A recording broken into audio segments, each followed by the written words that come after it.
As the markets have closed for the week, we can see Beyond Meat, ticker BYND, finished Friday's session on October 31st at $1.66 per share.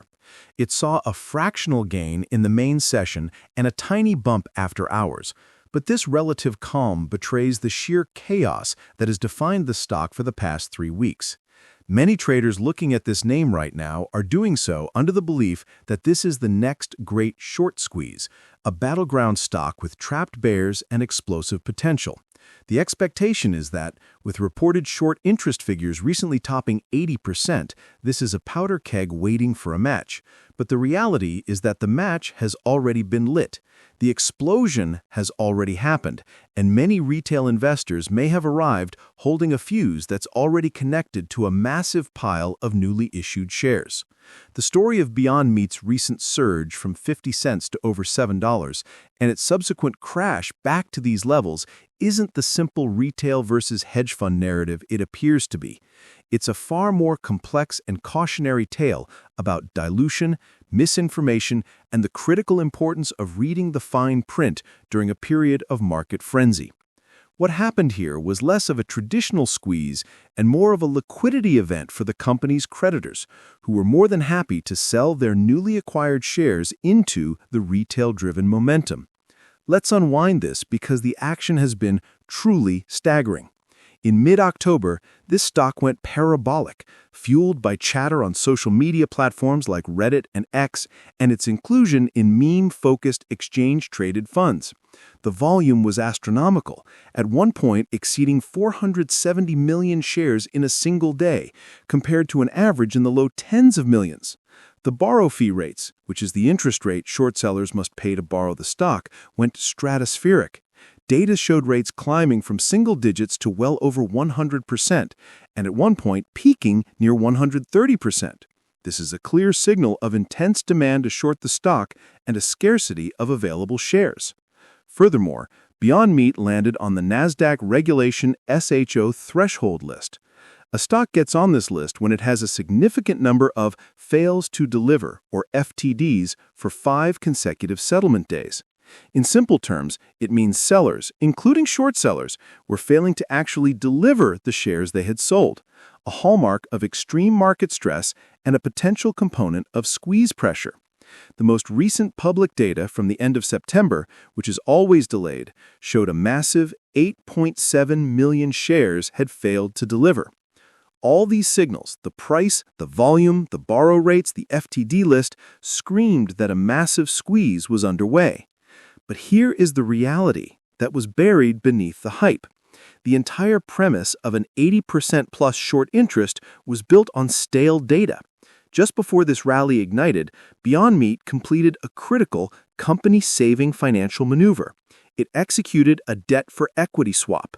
It convinced the holders of over $1 billion of its convertible notes, debt that was maturing in 2027 and which the company had no realistic way to repay, to exchange that debt for equity. But not just a little equity.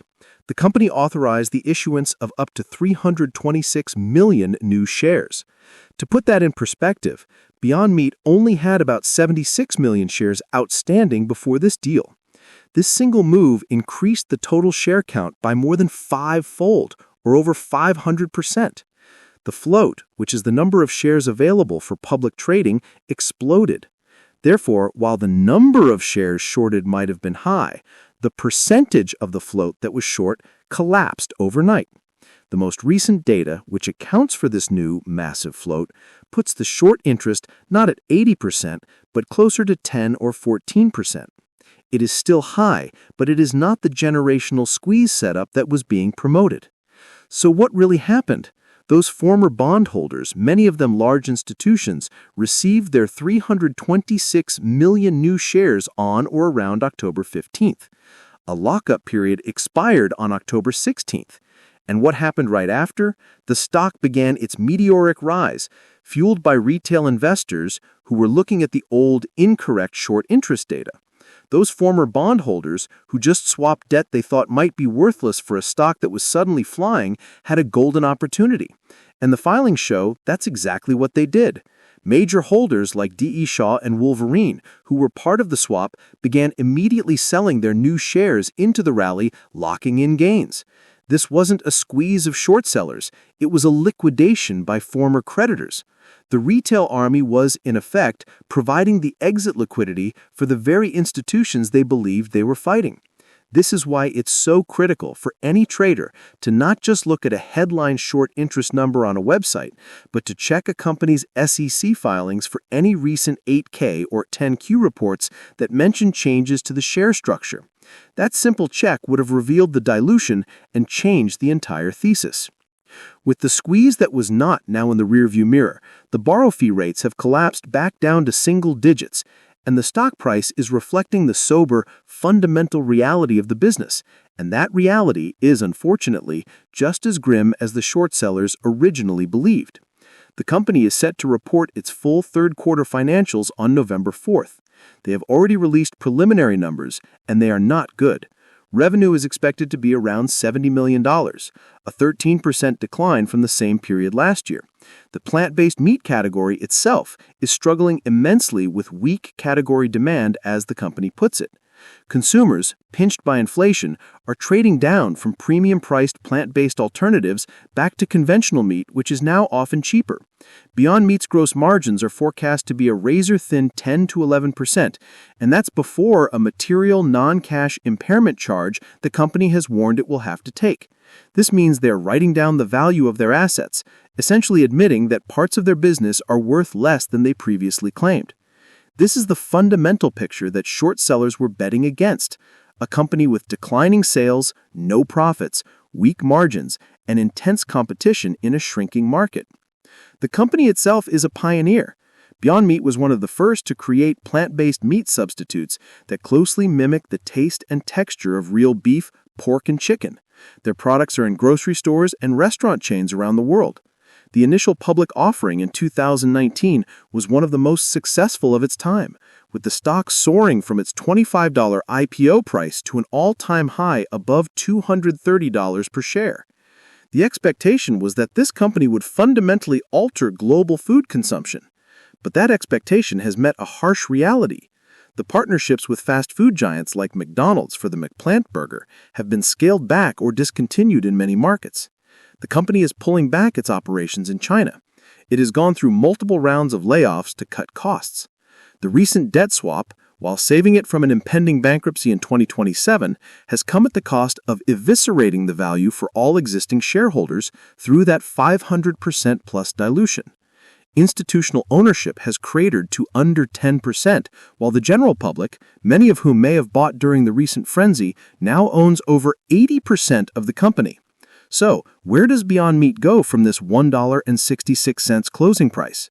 The future outlook is extremely challenged. The primary risk is no longer a short squeeze. The primary risk is the company's own balance sheet. While the 2017 debt is gone, the company is still burning cash and has not demonstrated a clear path to profitability. With the new massive share count, the company now has an authorized at-the-market offering, meaning it can and likely will sell even more shares directly into the open market at any time to raise cash. Any future rally or spike in price could be met with a wave of new shares from the company itself, putting a hard cap on any upward momentum. The catalysts for growth are few and far between. The November 4th earnings report is poised to be a negative event, confirming the weak preliminary data.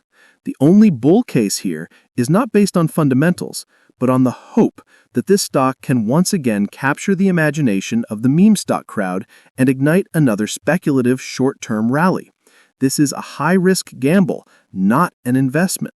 For any investors still watching this name, the key metrics to monitor are no longer just the short interest percentage.